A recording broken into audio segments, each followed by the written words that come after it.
You're watching Access Minnesota. Here's Jim Dubois. Now more of our interview with U of M President Eric Kaler.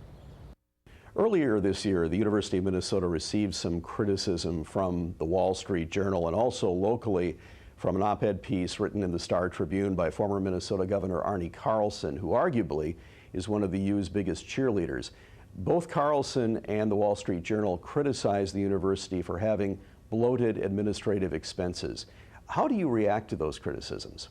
Well, operational excellence has been my highest priority since I arrived in operational, how you run the U sense. And we've been working very hard at making this place more efficient, operating more effectively and more economically. And we've made great progress there. It's a great big institution.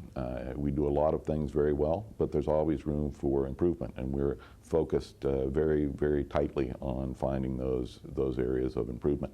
Unfortunately, the article that was in the Wall Street Journal and the shorter one in Washington Post really didn't provide perspective on what really goes on at the university.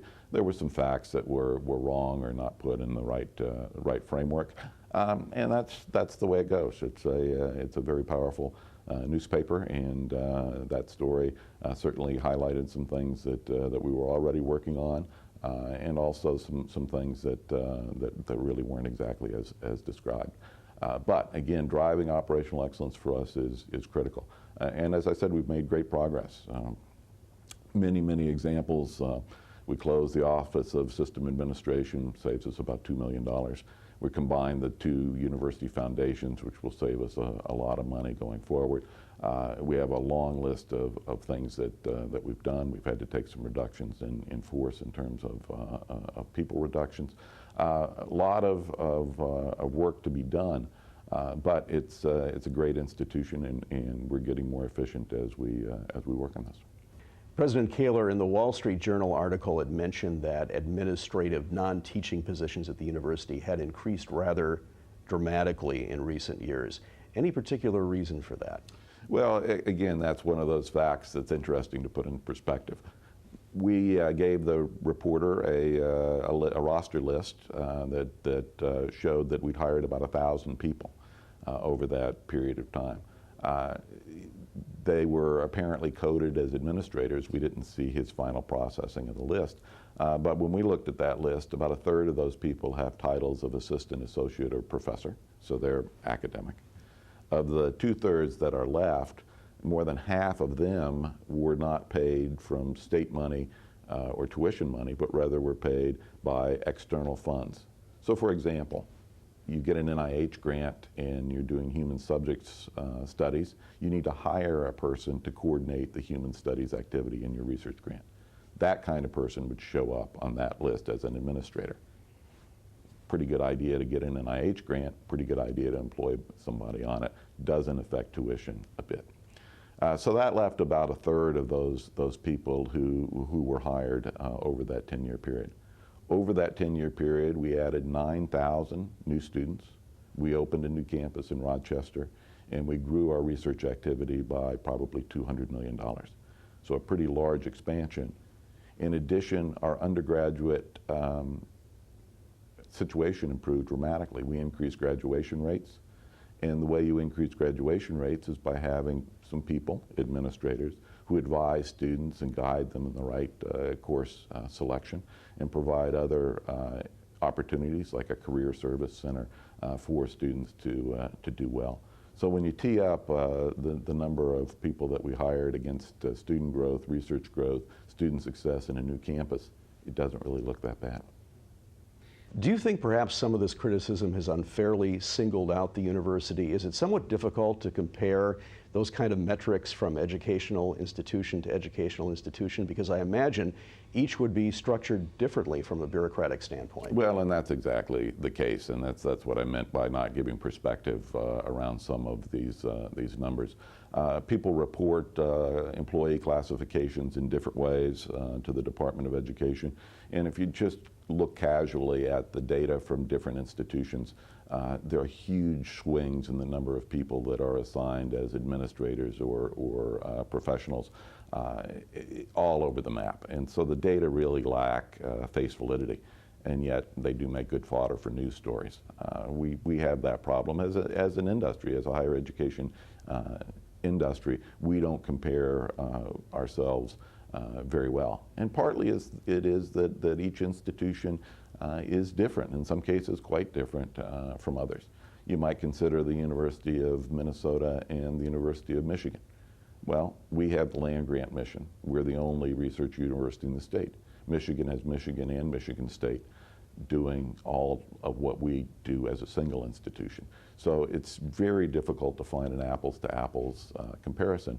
And it's very easy, on the other hand, to pull facts from here and compare them and come to a conclusion that, while perhaps not wrong, is certainly not in perspective and context. One of the biggest needs of recent graduates from the university, of course, is finding that sometimes elusive first job. And in some ways now, it seems that even a recent graduate may have quite a bit in common with the career changer who decides to get a new job proactively or is forced to because of a downsizing. Do you think going forward the university will provide perhaps a bigger role in helping students find employment, and do you see alumni being involved more in this process? That's a great question. Two elements to that. One thing that we think provides a leg up for our students is the ability to do an internship or other external kind of activity while they're an undergraduate. And about 2/3 of our students have that kind of extra experience before they graduate, so they have something on their resume besides just classwork. I think that's a huge plus. I'm also pleased that we have a new leader of our Alumni Association, and she and I have had that conversation about how to engage alumni and both help them in their search for perhaps new positions, but enable them to connect with our recent graduates and advance their careers. So we think there's some space to work there, and I'm looking forward to seeing that happen. The University of Minnesota is a huge educational institution. It's on par with a large corporation in many respects. You had mentioned very early in your tenure that one of your goals was to make the university more, in your words, nimble. How has that been coming along, and what sort of challenges are you facing as you try and realize that goal? It's coming along, actually. Part of the method is to put policies and structures in place that really allow the institution to take a little bit more risk when it's appropriate and sensible to do so. That enables people further down in the organization to make decisions that they need to make without having to check 3 levels up. It requires some standardization of what we do legally in the Office of General Counsel, some streamlining of our purchasing procedures and our reimbursement procedures. And it gets really down in the weeds, but the idea of letting people make decisions at the right level, empowering them to take smart risks, and to move forward on a faster time scale. And we're starting to see that throughout the organization. The university expanded a campus into Rochester, Minnesota. That's been open for, I believe, a couple of years now. Tell us more about that campus and what its academic goals are. Well, they actually graduated the first class from the University of Minnesota at Rochester last month. A very big deal for them. And we're really focused there in preparing students for careers in the healthcare field. Obviously, Mayo, right next door, is a big customer or consumer of our graduates, but they'll go elsewhere in the healthcare fields. That's at the undergraduate level. At the graduate level, we also have research activities in partnership with Mayo, with the University Twin Cities campus around bioinformatics and biological science related activities. So it's an important part of the system, actually, mainly because being able to start from scratch or a blank piece of paper, they've been able to be very innovative in how they teach and how they assign course loads to faculty, how they interact with their students inside and outside the classroom. So it's a very good model for some new ways of thinking, and it's actually recognized as that nationally. James Parente, the dean of the U of M's largest school, the College of Liberal Arts, will soon step down. When Access Minnesota returns, more on what the future may look like for liberal arts education. Access Minnesota will return after these messages.